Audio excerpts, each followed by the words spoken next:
All right, so you want to improve your English writing skills, huh? Well, we're going to help you do just that.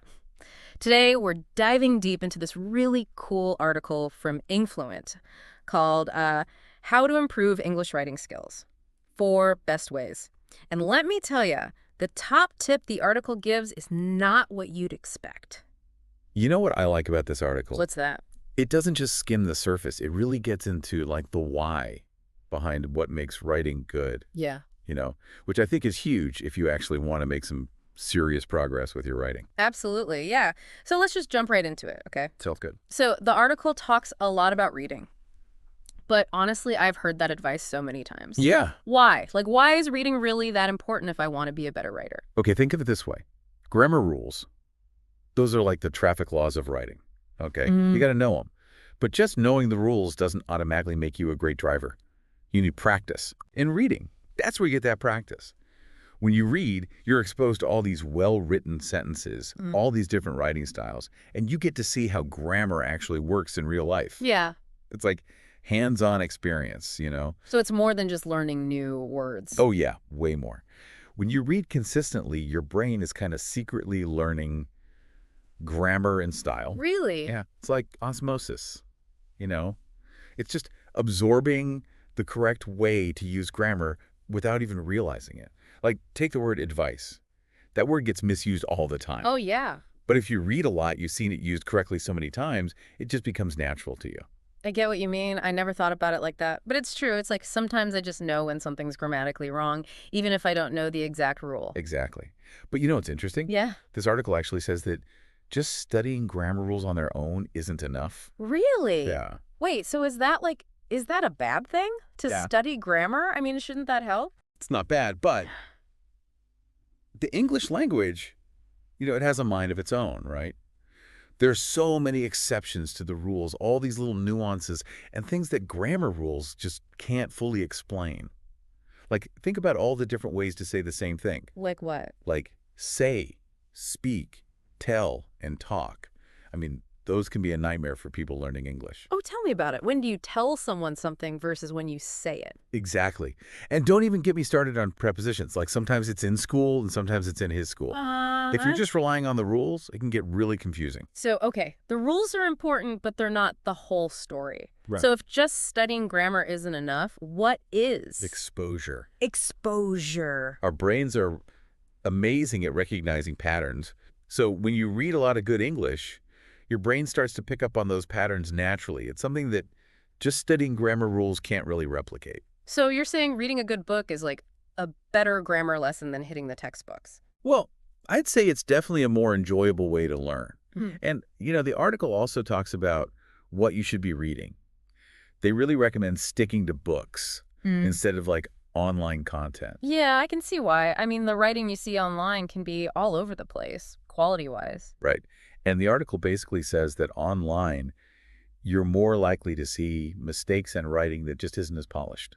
Of course, not everything online is bad. Sure. But if you're trying to build that really solid foundation in grammar and style, books are definitely a safer bet. It's true. It's like learning to cook. Mm-hmm. Do you want to learn from a master chef? Yeah. Or some random video online? Exactly. So I'm curious about you, though.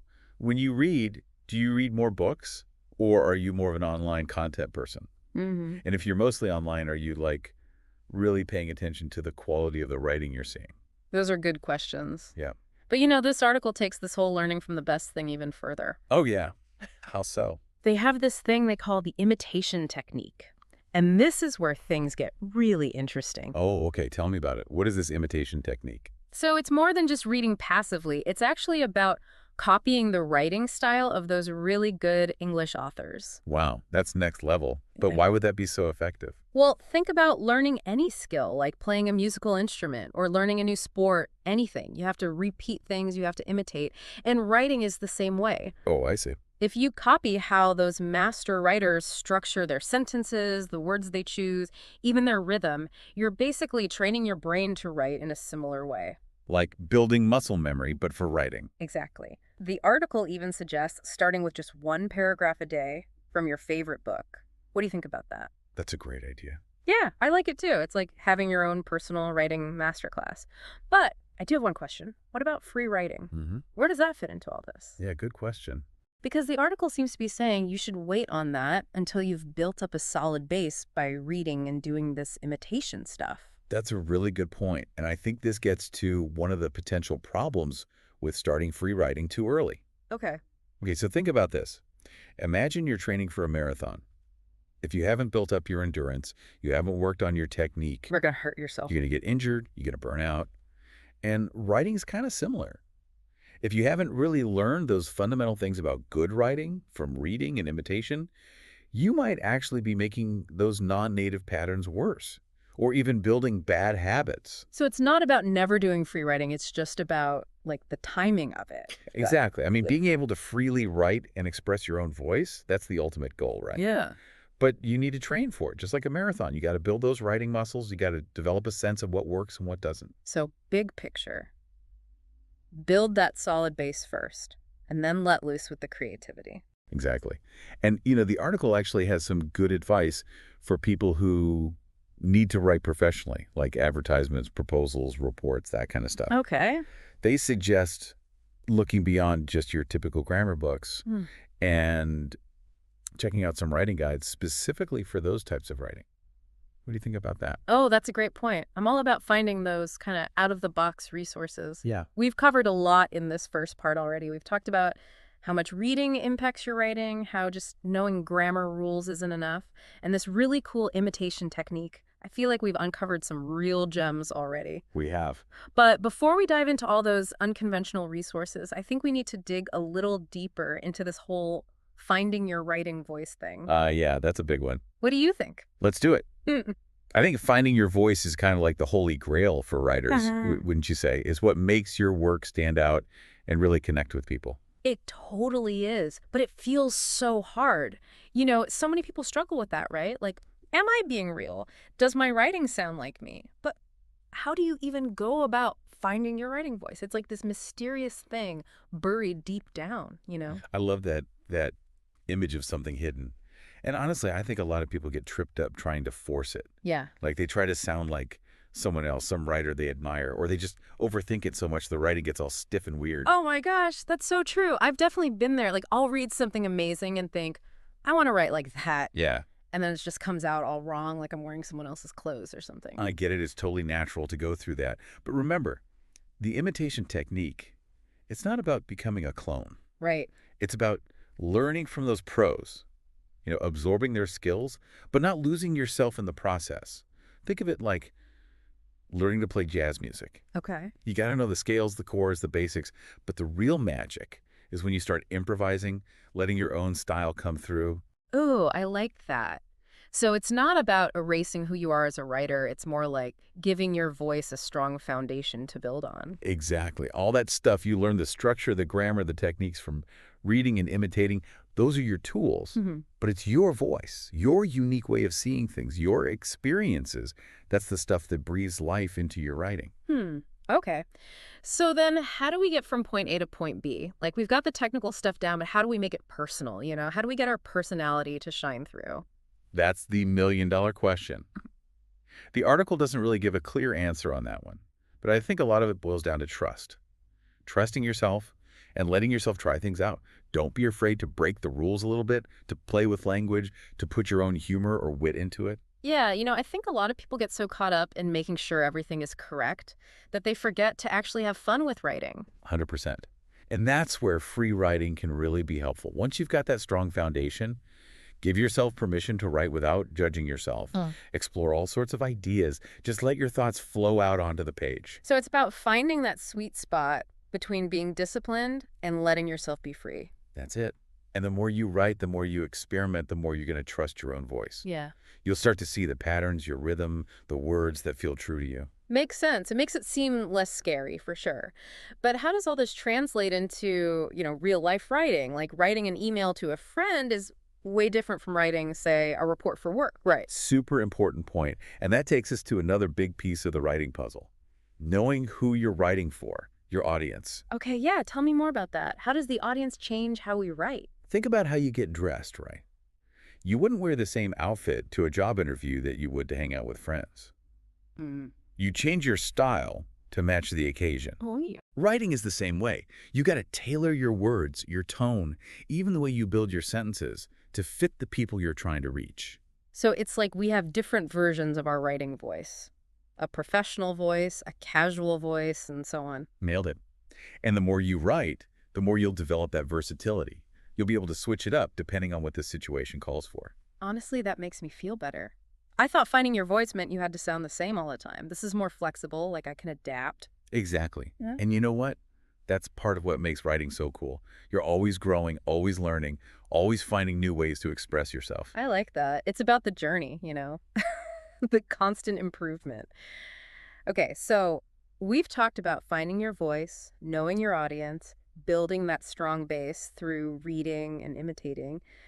But what about those unusual resources we were talking about earlier, those outside the box Oh, things? yeah.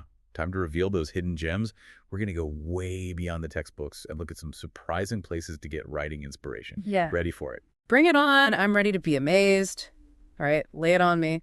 What are these unexpected writing resources? Okay, get ready for this because the first one might surprise you. Advertising. Advertising, really. I mean, most of the time I try to just tune it out. What could we possibly learn from those flashy billboards and catchy jingles? Well, think about it. The people who write that stuff, copywriters, they're kind of like word ninjas. They have to grab your attention, make you feel something, make you want to buy, all with just a few words. They are masters of persuasion, Yeah. and keeping things short and sweet. Yeah, I guess you're right. So are you saying we can learn how to write more persuasively even if we're not selling anything? Totally. When you study advertising copy, you start to notice how they choose powerful words, write really tight sentences, and structure their arguments to be super effective. It's everywhere, too. You can find inspiration in website banners, product descriptions, even those annoying ads that pop up on your phone. I never thought I'd be taking writing advice from a pop-up ad, but hey, I'm open to new ideas. It's like learning self-defense moves from a street fighter. You might not use all of them, but the skills are good to have. Love that analogy. Okay, here's another resource you might not expect. Style guides. Style guides, like the ones newspapers use. Yeah, exactly. Yeah. But it's not just newspapers. Think of any organization or publication you really like for their writing. They probably have a style guide too. Hmm. And those guides often go way deeper than just basic grammar rules. They get into the details of tone, voice, the overall style. They might even have rules about using humor, how to write about touchy subjects, or how to write headlines that really grab people's attention. So it's like a sneak peek into how the pros do it. Right, exactly. And here's the best part. A lot of these style guides are free online. You can find them for all sorts of things, from academic journals to tech companies to fashion magazines. It's like this gold mine of writing knowledge just waiting to be discovered. Oh, I'm definitely going to have to go on a style guide hunt now. This is so cool. But before we wrap up this deep dive, I want to touch on one more thing that's super important. Feedback. It's not always fun to hear, but it's how we grow, right? You got it. Feedback is like having a personal writing coach in your corner. It helps you see your writing in ways you might not have thought of and figure out where you can improve. Any tips on how to make the most of feedback? Sometimes it's hard not to take it personally, especially if it's coming from someone you know well. That's a good point. The key is to remember that the feedback is about the writing itself, not about you as a person. Try to be open-minded and focus on what you can learn from it. And don't just get feedback from one person. Try to get it from different people. Friends, coworkers, maybe even online writing groups. That's such a good idea. Hearing different perspectives can really help you get a well-rounded view of your writing. Well, I think we've covered a ton in this deep dive. We talked about how important reading is, how to find your unique writing voice, and even uncovered some secret writing weapons like advertising copy and style guides. And we've challenged you to think about your own writing habits and seek out that valuable feedback so you can keep getting better. Remember, becoming a better writer is an ongoing journey. There's always something new to learn, always room to explore and grow. I love that perspective. It's not about reaching some perfect endpoint. It's about embracing the process, the constant learning. So as we wrap things up, I want to leave our listeners with one final question to think about. What's one thing you can do today to take your English writing to the next level? Will you pick up a book by an author you admire? Will you try to break down the language of a really good advertisement? Will you ask a friend to read something you've written and give you honest feedback? The choice is yours, and the power to improve is in your hands. Go out there and write with confidence.